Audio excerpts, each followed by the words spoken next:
আসসালামু আলাইকুম। একটা ব্ল্যাক বেঙ্গল অ্যাডাল্ট ছাগল যদি আপনি বাজার থেকে নেন ৮ থেকে ১০,০০০ টাকা আপনার কাছ থেকে নিবে।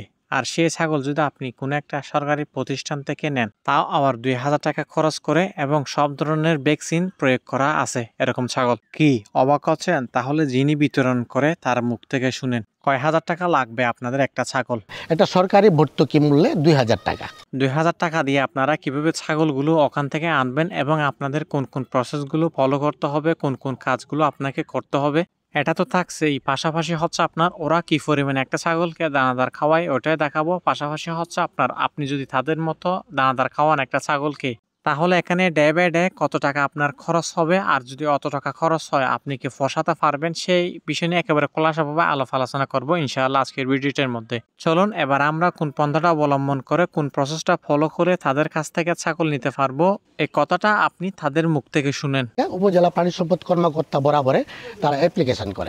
ওই অ্যাপ্লিকেশনটা আপনার আমাদের ডিস্ট্রিক্ট লাইভস্টক অফিসারের মাধ্যমে পরিচালক ডাইরেক্টরের কাছে আসে। তখন উনি হচ্ছে বিভাগের প্রধান, উনি অ্যাপ্রুভ করার পরে আমরা এই ছাগলগুলি তৃণমূল পর্যায়ে যারা খামারি আছে তাদের কাছে আমরা হস্তান্তর করি। তাদের মুখ থেকে তো শুনলেন আপনারা কিভাবে তাদের কাছ থেকে আপনারা ছাগল নেবেন, কিন্তু আমি এতটুকু শিওর যে এখনো অনেক মানুষ আছে যারা এই বিষয়টা একেবারে ক্লিয়ারভাবে বুঝতে পারে নাই। চিন্তার কোনো কারণ নেই, আপনারা যারা এখনো পর্যন্ত বুঝতে পারে নাই আমি ভিডিও শেষে আপনারা কিভাবে বুঝবেন ওইটা খুব ভালোভাবে আপনাদেরকে আমি বুঝিয়ে দেবো ইনশাআল্লাহ। আপনারা যারা ছাগলের খামার শুরু করতে চাচ্ছেন, বর্ষা প্রায় শেষের দিকে, আপনারা চাইলে কিছুদিন পর থেকে ইনশাআল্লাহ ছাগল কিনা শুরু করতে পারবেন। এখন মোটামুটি বাজারের মধ্যে কম দামে আপনি ছাগল পাবেন, খুব ভালো ভালো ছাগল, যদিও একটু দেখে শুনে নিতে হবে আর কি, যেহেতু অনেক ছাগল অসুস্থ। এবার আসেন সরকারিভাবে যে প্রতিষ্ঠানগুলো আছে ওখানে কিভাবে আপনার ছাগলকে দানাদার দেয়। খেসারি ভুসি, তারপরে ভুট্টা ভাঙা, তারপরে আছে আপনার ছোলা ভাঙা আর কি যেটা, তারপরে আছে ডিসিপি ডাইক্যালসিয়াম ফসফেট আছে, আর ভিটামিন প্রিমিক্স যেটা আমরা বলি ভিটামিন এবং মিনারেলস জাতীয়, এটা আমরা 6টা আইটেম একসাথে মিক্স করে আমাদের সরকারিভাবেই আমাদের অনুদান করা থাকে বা অনুমোদিত থাকে যে এইগুলি দিয়ে প্রত্যেকটা একটা বড় যেগুলি এগুলোকে আমরা দিই 700 গ্রাম, আর বড় ছাগলগুলোকে 700 গ্রাম এবং যেগুলো ছোট আছে তাদেরকে একটু কম দেয়, আর যারা এর থেকে ছোট তাদেরকে আরো একটু কম দেয়, এরকম একটি হিসাব করে তারা দানাদারগুলো খাওয়ায় আর কি ছাগলকে। এবার আসেন একটা প্রাপ্তবয়স্ক অ্যাডাল্ট ছাগিকে তারা প্রায় 700 গ্রাম করে দানাদার দিচ্ছে। দানাদারের মধ্যে 6টা আপনার উপাদান রয়েছে। ওনারা যে 6টা উপাদান দিয়ে একটা মিক্সার তৈরি করছে ওটা যদি আপনি খোলা বাজারে কিনতে যান সেক্ষেত্রে আমি একটা হিসাব করছি যে 30 থেকে 40 টাকা আপনার লাগবে।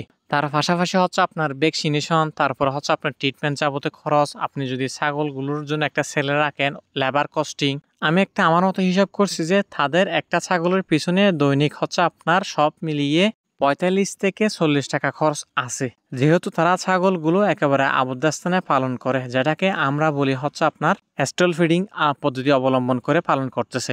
একটা ব্ল্যাক বেঙ্গল ছাগল যদি আমরা ডে বাই ডে 45 থেকে 50 টাকা প্রতিদিন খরচ করি, আমরা যদি প্রতিদিন একেবারে 45 টাকা করে হিসাব করি, 16,425 টাকা হচ্ছে আপনার বাৎসরিক আপনার এটার পিছনে খরচ করতে হবে আর কি, ছাগির পিছনে। প্রতি বছরে একটা ছাগলের পিছনে 16,425 টাকা যদি আমরা খরচ করি তাহলে এবার আমাদের হিসাব করতে হবে ছাগলটা প্রতি বছরে ফিডব্যাক হিসাবে আমাদেরকে কত দিবে। একটা ব্ল্যাক বেঙ্গল ছাগল সাধারণত আপনার 1 বছরের ভিতর 2বার বাচ্চা দেয়, এটা পসিবল, কিন্তু কিছু কিছু ক্ষেত্রে দেখা যায় যে 13 এবং 14 মাসও অনেক সময় নিয়ে নেয়। অত লম্বা হিসাব না করে আমরা একেবারে ধরে নিই যে বছরে 2বার বাচ্চা দেয় একটা ব্ল্যাক বেঙ্গল ছাগল।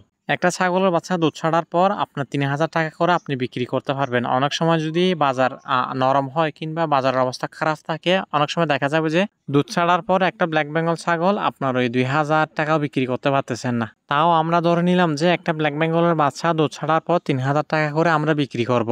যদি 3,000 টাকা করে ধরি তাহলে বছরে 4টা বাচ্চা দাম হচ্ছে আপনার ওই 12,000 টাকা। এখানে যে সব বাচ্চা টিকে রাখতে পারবে আসলে এরকম নয়। অনেক সময় দেখা যায় যে ভ্যাকসিনেশন করার পরও ছাগলের বাচ্চা অনেক সময় মারা যায়। তারপরেও ধরে নিলাম যে আমরা একেবারে 4টা বাচ্চাই পাইছি বছরে, যেহেতু আমরা একটা ছাগলের পিছনে 16,425 টাকা ওনার হিসাবে আমরা একটা হিসাব করলাম প্রতি বছর আমাদেরকে খরচ করতে হবে, কিন্তু আমরা ফিডব্যাক হিসাবে পাচ্ছি 12,000 টাকা। তাহলে আমাদের প্রতি বছর একটা ছাগলের পিছনে লস হচ্ছে 4,425 টাকা। যদি আবদ্ধ স্থানে আপনি 25টা ব্ল্যাক বেঙ্গল নিয়ে খামার শুরু করেন তাহলে বছর শেষে আপনার কতটুকু ক্ষতি হতে পারে কিংবা লস হতে পারে ওনার হিসাবে যদি আপনি ছাগল পালন করেন, এরকম একটা আমরা হিসাব করে আপনাদেরকে বলবো। যেহেতু একটা ছাগলের পিছনে 4,425 টাকা আমাদের লস হচ্ছে প্রতি বছর, 4,425 ইন্টু হচ্ছে আপনার 25, তাহলে হচ্ছে যে আপনার 1,10,625 টাকা প্রতি বছর আমাদের লসের সম্মুখীন হতে হবে। এটার পাশাপাশি যদি ছাগল মারা যায়, পিপিআর আক্রান্ত হয়, ট্রিটমেন্ট যাবতীয় খরচ বেশি হয়, ওইটা এক্সট্রা করে আপনারা নিজেরাই মানে একটা হিসাব করে নেবেন আর কি। তাহলে এবার আসেন, আমি কি ব্ল্যাক বেঙ্গল ছাগল পুষতে না বলছি আপনাদেরকে? আসলে বিষয়টা এরকম নয়। ব্ল্যাক বেঙ্গল ছাগল পুষতে হলে আপনাকে পর্যাপ্ত পরিমাণ চারণভূমি থাকতে হবে। না হয় আপনি যদি ওনার মতো 50 টাকা 45 টাকা যদি আপনার প্রতিদিন দানাদার বাবদে খরচ হয়, তাহলে বছর শেষে দেখবেন যে আপনার অনেক টাকা এখানে ক্ষতি হয়েছে, কিংবা আপনি লসের সম্মুখীন হয়েছেন। আবদ্ধ স্থানে ব্ল্যাক বেঙ্গল ছাগল শুধুমাত্র সরকার পালন করতে পারবে, সাধারণ কোনো জনগণ নয়। সাধারণ কোনো খামারি যদি ব্ল্যাক বেঙ্গল নিয়ে খামার করতে চান, সেক্ষেত্রে আপনার পর্যাপ্ত পরিমাণ চারণভূমি থাকতে হবে। আর যদি চারণভূমি না থাকে, সেক্ষেত্রে পর্যাপ্ত পরিমাণ ঘাসের ব্যবস্থা থাকতে হবে এবং নিজেকে প্রচুর পরিমাণ পরিশ্রমী হতে হবে। পাশাপাশি হালকা কিছু দানাদার দিয়ে আপনারা ছাগল পুষতে পারবেন, এতে ব্ল্যাক বেঙ্গল ছাগল পুষে আপনারা অধিক লাভবান হতে পারবেন। কিন্তু উনি যে বললেন 6 ধরনের আইটেম অ্যাড করতে হবে এবং একটার পেছনে 700 গ্রাম করে আপনাকে দানাদার দিতে হবে, 45 থেকে 40 টাকা খরচ করতে হবে বার্থডে, ওইভাবে করলে আসলে আমার মনে হয় না আপনারা এখানে প্রফিট করতে পারবেন। আমার হিসাবটা যদি কোনো ধরনের ভুল হয়ে থাকে, অবশ্যই আমাকে কমেন্টে আপনারা জানাবেন। আমার মানুষ হিসাবে হয়তো বা ভুল হতেই পারে, আর আপনাদের মতামত অবশ্যই জানাবেন কমেন্টে। আসসালামু আলাইকুম।